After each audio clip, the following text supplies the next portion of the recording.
Hello students, welcome to VPSC in online classes. How are you all? I hope that you are all well and study continue as your regular basis.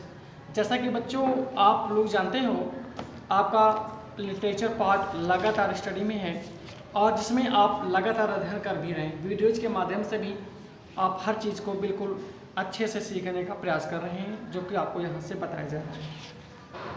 अगर हम इसके बाद चलते हैं topic की ओर अपने, तो टॉपिक हमारा आता है we are not afraid to die if we can all be together. तो ये आपको ये लेसन का नेम है और अगर लेखक के इसकी बात करें Gordon Cook and Alan East. इसके जो लेखक हैं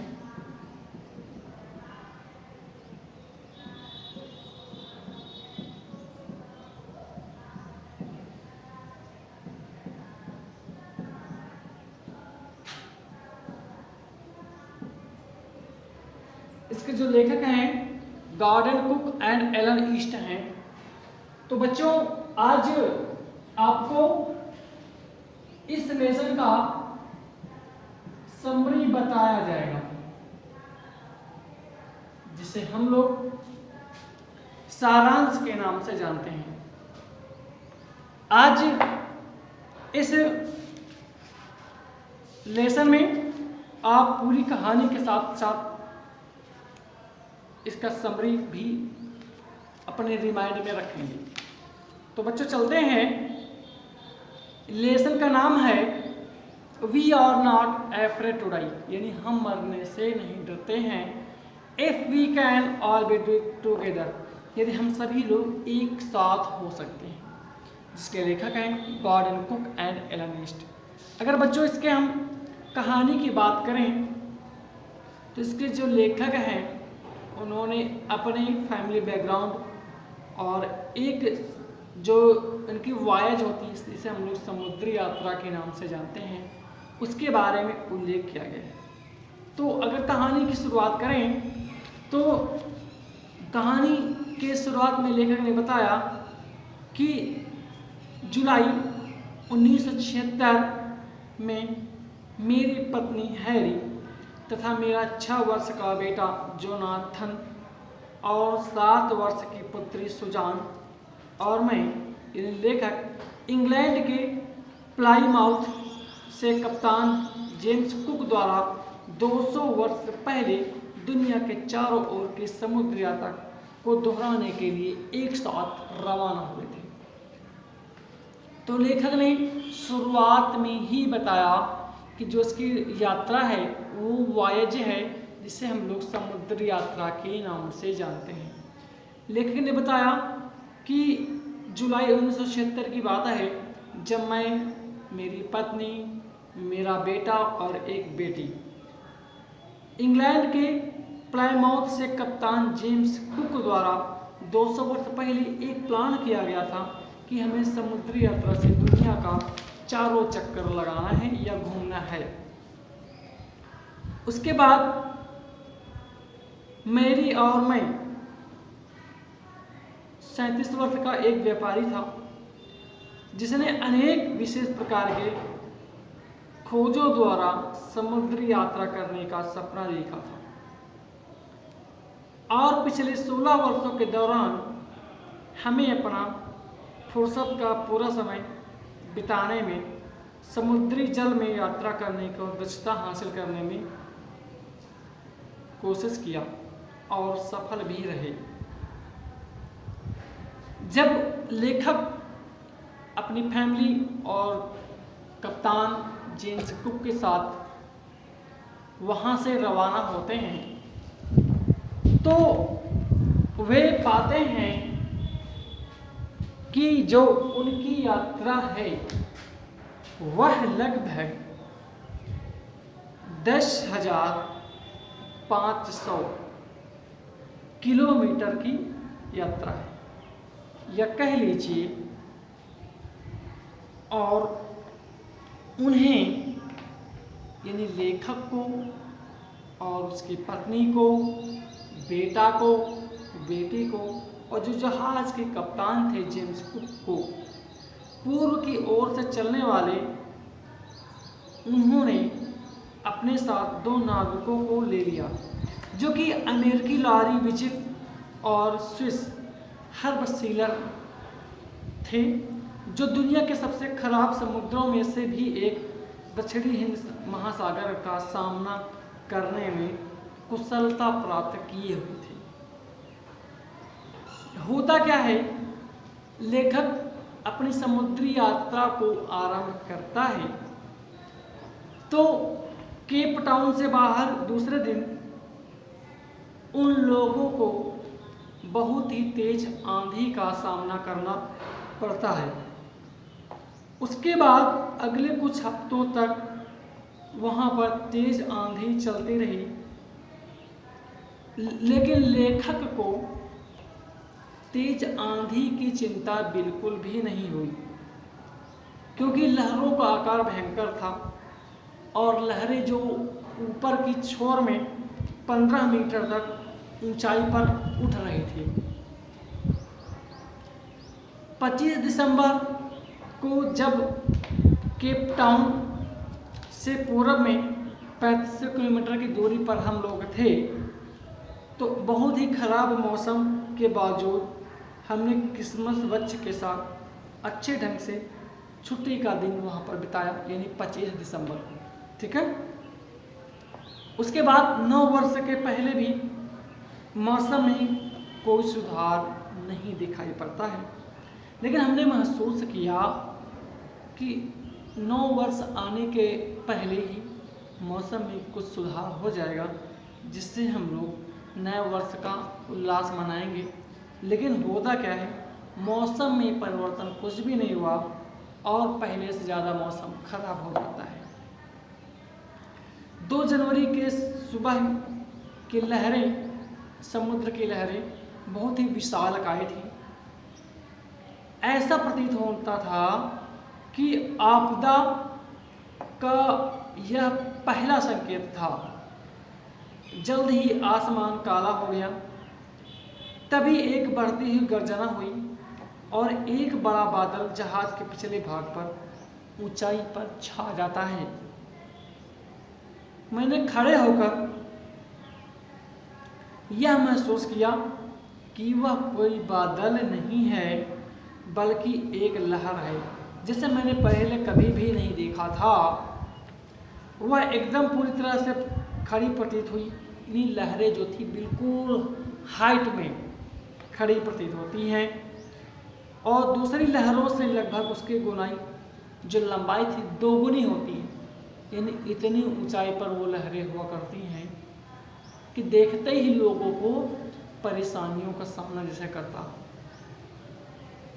इसके बाद वे सभी लोग वहाँ से निकलने का प्लान बनाते हैं, लेकिन जैसे ही जहाज का पिछला भाग लहर के ऊपर की ओर बढ़ता है, अब वहाँ की शोर गर्जना में तब्दील हो जाती है।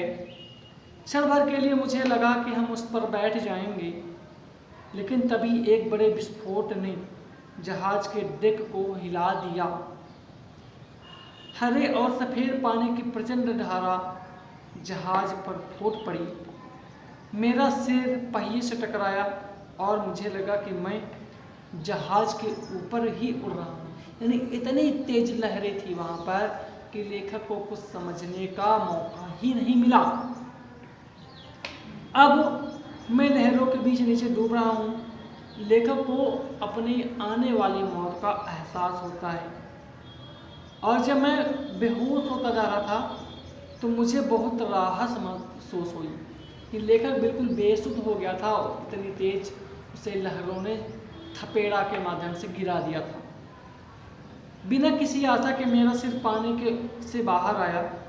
कुछ मीटर दूर वेव वाकर लगभग पलटी हुई थी। उसके तब एक लहर ने बहुत जोर से उसे धक्का मारा और खड़ा कर दिया। मेरा जीवन अचक पेटी धक्का खाकर तन गई।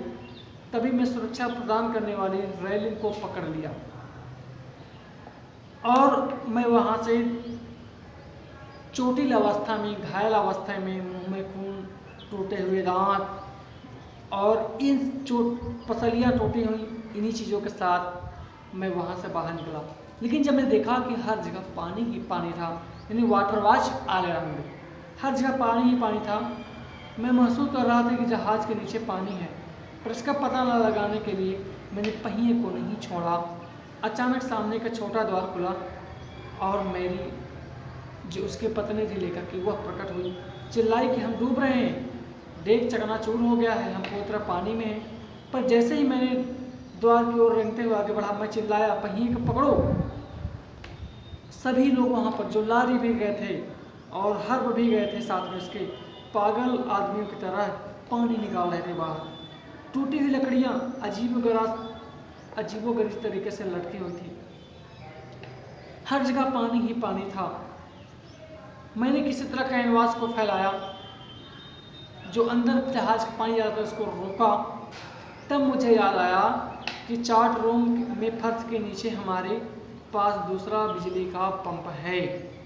मैंने उसको बाहर निकाला और उसे पाइप से जोड़ दिया। रात बहुत लंबी खिंची, बहुत ठंडी थी। पानी निकालने के लिए जहाज को चलाने और रेडियो को काम करते रहना जारी रहा। ऐसी दुर्दशा, ऐसी भयानक चीज़ों को सामना किया लेखक ने, जिससे उसे जीवन का आभास ही नहीं हो रहा था। लेकिन लेखक ने अपनी हिम्मत को नहीं हारा, वह लगातार प्रयत्न करता रहा, अपने जीवन को बचाने के लिए संघर्ष करता रहा, क्योंकि नाव में उसका पूरा परिवार तो था ही, साथ में और लोग भी थे जो जीवन को बचाने के लिए संघर्षरत थे। होता क्या है, मैंने रेडियो पर त्राहिमाम का संदेश प्रसारित किया, उसके बावजूद भी हमें वहाँ से कोई उत्तर प्राप्त नहीं हुआ। दुनिया के इस दूर स्थित कोने में जहाज़ था हमारा, जिससे हमें इस बात पर कोई आश्चर्य भी नहीं हुआ। जो हमारे साथ सो गए थे उनका सिर भयानक रूप से सूज गया था चोट लगने के कारण। उनकी दोनों आंखें काली और बड़ी हो गई थी, इतनी चोट लगी थी। और हमने उसे सिखाया कि उसकी बाँह पर गहरा कटाव हो गया है। जब मैंने उससे पूछा तुमने अपनी चोटों के बारे में हमें क्यों नहीं बताया, उसने उत्तर दिया, मैं आपको चिंतित नहीं करना चाहती थी जब आप सबको बचाने की कोशिश कर रहे थे। इतनी जिद्दोजहद उस डकयार्ड पर, नाव पर जीवन बचाने के लिए हो रहा था। अगली सुबह 3 जनवरी की थी। काफ़ी हद तक जहाज के पानी को नियंत्रण में कर लिया गया था और हम बारी बारी से 2 घंटे तक आराम कर सकते थे। लेकिन पानी के तल के नीचे कहीं बहुत बड़ी लीक अभी भी थी, सुराख था। और जांचने पर मैंने देखा कि सभी नावों के मुख्य जो जड़ें थी वो मुड़ी हुई थी, नीचे पेंदे तक चकनाचूर हो गए थे। इसीलिए पानी का रिसाव नाव पर तेजी से हो रहा था। 4 जनवरी को 36 घंटे तक लगातार पानी बाहर निकालने पर कुछ सेंटीमीटर नीचे तक पहुंच गया था पानी। जो पानी अंदर आ रहा था, अब उसकी गति के हिसाब से हम काम कर सकते थे। हम मुख्य समतूल पर पाल नहीं लगा सकते। जहाज के मस्तूल को सहारा देने वाली जहाज के मुख्य भाग पर हमने वहाँ पर भरसक प्रयास किया। तभी मेरे बच्चों ने मुझसे पूछा, क्या डैडी हम मरने वाले हैं? मैंने उसको आश्वस्त करने का प्रयास किया कि हम लोग नहीं मरेंगे, पर उसने मेरे बच्चों ने अपनी बात को जारी रखा। लेकिन ये डैडी हम सभी लोग मम्मी और इकट्ठे मरेंगे तो डरेंगे नहीं। लेखक के पास उत्तर देने के लिए कोई भी शब्द नहीं था। मैंने सोचा कि मैं समुद्र की लहरों से लड़ूंगा। मैंने निश्चय किया कि आने वाली लहरों का सामना करने के लिए मैं हर संभव प्रयास करूंगा। जब मैं सोच रहा था उसी समय कष्टदायी मेरी पत्नी सू चलकर मेरे पास आई। उसके सिर का बायां भाग बहुत सूजा हुआ था। उसकी आंखें काली सिकुड़कर सकरी हो गई थी। उसने मुझे एक कार्ड दिखाया जो उसने बनाया था कि वो क्या करने वाले लोग हैं। उन्होंने आपको हंसाया, तभी लेकर बहुत हंसा। उसके नीचे लिखा था, यहाँ कुछ मजाक करने वाले लोग हैं। क्या उन्होंने आपको हंसाया? पर मैं बहुत हंसी। उसके अंदर संदेश लिखा था, ओह, मैं आप दोनों से कितना प्यार करती हूँ। यह कार्ड ही आपको धन्यवाद देता है।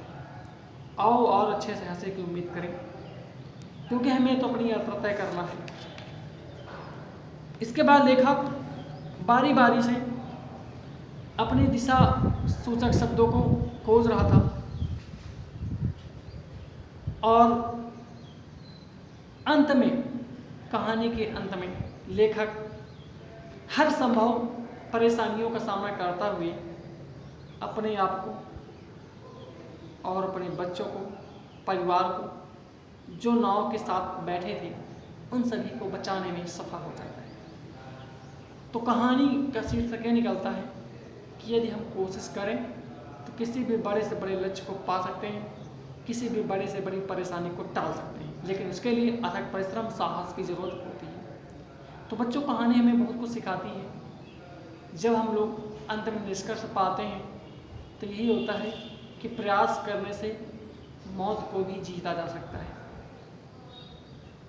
तो अपनी बात को यहीं पर समाप्त करते हैं। आपका समरी ऑफ द स्टोरी समाप्त होता है। फिर मिलेंगे इसी के साथ चैप्टर में अगले वीडियोज़ में। तब तक के लिए सी यू लेटर।